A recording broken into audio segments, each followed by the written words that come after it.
दूसरा मतलब मरने से पहले मरो का दूसरा मतलब हजरत मौलाना अशरफ अली थानवी रहमतुल्लाहि रहमतन वासिया ने बयान फरमाया है कि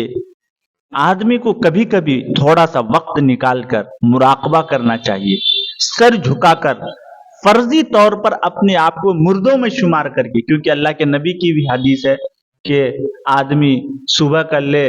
तो शाम का ख्याल न रख के मैं जिंदा रहूंगा या नहीं, शाम कर ले तो सुबह का ख्याल, अपने आप को मुर्दों में शुमार कर। तो आदमी कभी कभी मुराकबा में फर्ज करे कि मेरी रूह कब्ज करने के लिए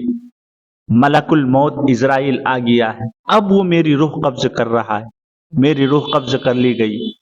अब मेरे घर वाले रो धोकर हमें कफन दफन की तैयारी कर रहे हैं, हमारी कब्र खोदी गई, जनाजा पढ़ के हमें कब्र में दफन कर दिया गया, अब सारे लोग जो गए थे हमारे साथ वो वापस आ रहे हैं, अब तन्हा मैं कब्र में हूं, मेरे आमाल है। फरिश्ते आए सवाल करने के लिए, मैदान महशर होगा और सबसे बड़ा इज्तिमा होगा, मैदान महशर में अल्लाह की अदालत होगी, अल्लाह के सामने पेशिन गोई होगी। ये सारे मराहिल आदमी याद करेगा, मरने से पहले ही फर्ज करके अपने आप को मारेगा,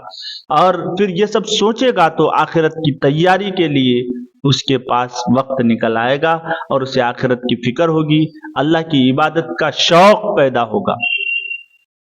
ये दो मतलब बयान किए उलमा ने। मूतू कबला अंता मूतू, मरने से पहले मरो, मरने से पहले अपनी नफसानी ख्वाहिशात को मार डालो, मरने से पहले मुराकबा करो थोड़ा कभी वक्त निकालकर, और उसमें फर्ज करो कि मैं मर गया, अब ये सारे मराहिल और मंजिलें हमारे सामने हैं, वहां हमें हिसाब देना है, मेरे साथ सिर्फ आमाल जाएंगे, उसके अलावा कुछ नहीं जाएगा। तो फिर इंसान की आखिरत की तैयारी का शौक पैदा होगा। अल्लाह अमल की तौफीक अता फरमाए। जो हजरात हमारे चैनल में नए हैं सब्सक्राइब जरूर कर लें। सलाम।